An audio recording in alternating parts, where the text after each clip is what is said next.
नमस्कार। हर साल भारत सरकार एक दस्तावेज पेश करती है, केंद्रीय बजट। अब ये सुनने में बड़ा भारी भरकम लगता है ना? खरबों रुपए, मुश्किल शब्द, बहुत जटिल। लेकिन क्या हो अगर हम इस पूरी पहेली को सिर्फ एक नंबर से समझना शुरू करें? चलिए इस बजट की कहानी को बिल्कुल आसान भाषा में समझते हैं। तो ये नंबर है 53 लाख करोड़ रुपए से भी ज्यादा।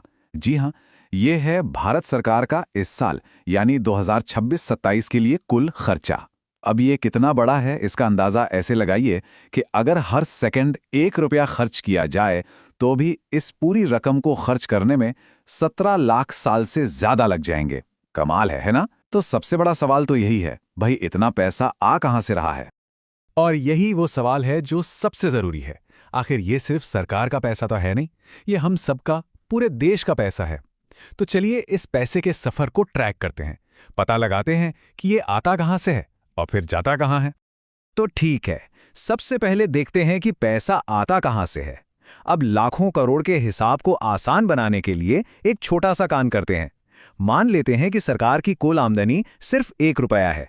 तो अब देखते हैं कि इस 1 रुपए में कौन कौन से सिक्के यानी पैसे कहां कहां से आते हैं। अब यहां एक काफी चौंकाने वाली बात पता चलती है। सरकार के इस 1 रुपए में जो सबसे बड़ा हिस्सा है, पूरे 24 पैसे, वो हमारे दिए हुए टैक्स से नहीं बल्कि उधार से आता है। जी सही सुना। इसका मतलब ये हुआ कि सरकार अपनी कमाई का लगभग 1/4 हिस्सा कर्ज लेकर पूरा करती है।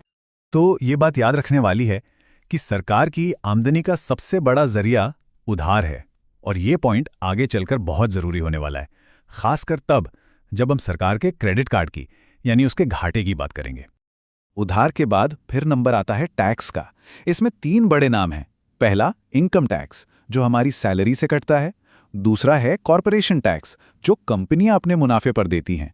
और तीसरा जीएसटी, जो हम और आप लगभग हर चीज खरीदने पर चुकाते हैं। तो ये तो हो गई कमाई की बात, पैसा आ गया।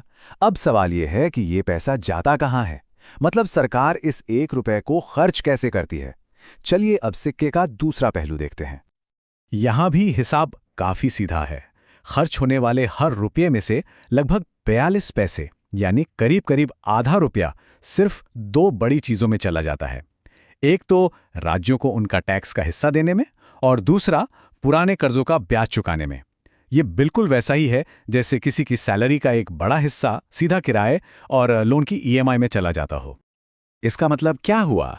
इसका सीधा सा मतलब ये है कि बजट का एक बहुत बड़ा हिस्सा तो पहले से ही फिक्स्ड है, वो खर्च होना ही होना है।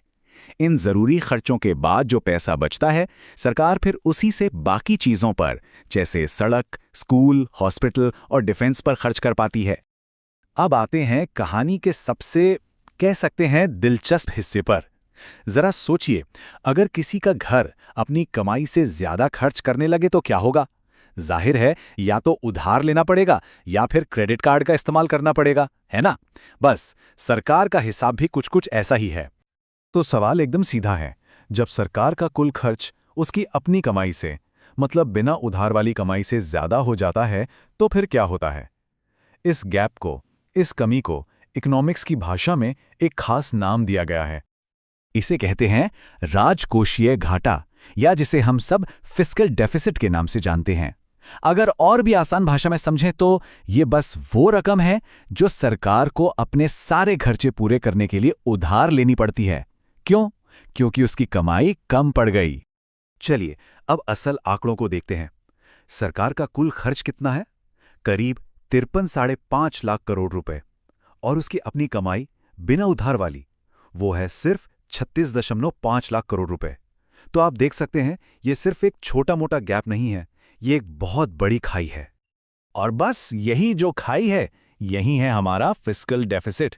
इस साल ये करीब 17 लाख करोड़ रुपया है, और जब हम इसे पूरी इकॉनमी के साइज से यानी जीडीपी से मापते हैं तो ये बनता है 4.3%। ये एक बहुत जरूरी नंबर है जिस पर सबकी नजर रहती है। लेकिन यहाँ एक अच्छी खबर भी है। ये जो घाटा है, ये लगातार कम हो रहा है। अगर हम पिछले 3 सालों का ट्रेंड देखें तो ये साफ है कि सरकार अपनी कमाई और खर्च के बीच का फासला कम करने की कोशिश कर रही है, और ये देश की इकोनॉमी के लिए एक बहुत अच्छा साइन है।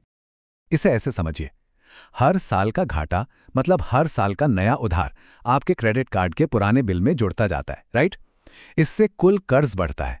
ठीक इसी तरह देश का भी कुल कर्ज बढ़ता है। पर यहां भी एक अच्छी बात यह है कि देश की कुल कमाई यानी जीडीपी के मुकाबले ये कर्ज भी धीरे धीरे कम हो रहा है, तो ये एक राहत की बात है। तो अब तक हमने कमाई, खर्च और उधार की बात कर ली, लेकिन एक और बहुत ज़रूरी सवाल है, ये जो पैसा खर्च हो रहा है वो आखिर जा कहाँ रहा है? क्या ये सिर्फ आज की ज़रूरतें पूरी करने में जा रहा है या फिर इससे कल का भविष्य भी बन रहा है? चलिए इस फर्क को समझते हैं। देखिए, सरकार के खर्च को हम मोटे तौर पर दो हिस्सों में बांट सकते हैं। पहला है रेवेन्यू एक्सपेंडिचर, ये एक तरह से घर के रोजमर्रा के खर्चे हैं, जैसे राशन, बिजली का बिल वगैरह। और दूसरा है कैपिटल एक्सपेंडिचर या जिसे कैपेक्स भी कहते हैं। ये भविष्य के लिए किया गया निवेश है, जैसे कोई प्रॉपर्टी खरीदना या बच्चों की अच्छी पढ़ाई पर खर्च करना, जिससे आगे चलकर फायदा हो। और इस मामले में ये आंकड़ा सच में देखने लायक है। सरकार इस साल 17 लाख करोड़ रुपए से भी ज्यादा सिर्फ और सिर्फ भविष्य बनाने पर खर्च कर रही है। ये पैसा नई सड़कें, नए पुल, बेहतर रेलवे और टेक्नोलॉजी जैसी चीजों में लगाया जा रहा है। ये वो चीजें हैं जो आने वाले कई सालों तक देश के विकास की नींव बनेंगी। और ऐसा नहीं है कि ये बस इसी साल हो रहा है। ये ट्रेंड देखिए, ये साफ दिखाता है कि पिछले कुछ सालों से सरकार ने लगातार अपना निवेश भविष्य बनाने वाली चीजों में बढ़ाया है। ये एक सोची समझी स्ट्रैटेजी है, एक बड़ा बदलाव है। तो इस पूरी कहानी का सबसे बड़ा टेकअवे क्या है? वो ये है कि हाँ, सरकार उधार ले तो रही है, लेकिन उस उधार का एक बड़ा और लगातार बढ़ता हुआ हिस्सा वो रोज के खर्चों में नहीं, बल्कि देश का भविष्य बनाने वाले लॉन्ग टर्म इन्वेस्टमेंट पर लगा रही है। और शायद यही इस बजट की कहानी का सबसे जरूरी और पॉजिटिव पहलू है। तो आखिर में हम घूम फिरकर उसी बड़े सवाल पर वापस आ जाते हैं। कोई भी देश अपनी आज की जरूरतों और कल के सपनों के बीच एक बैलेंस कैसे बनाता है, खासकर तब जब खरबों रुपयों का घाटा भी संभालना हो। ये बजट उसी मुश्किल संतुलन को साधने की एक कोशिश है। एक ऐसी कोशिश जहां खर्च होने वाला हर एक रुपया सिर्फ एक रुपया नहीं, बल्कि देश के भविष्य का हिसाब होता है।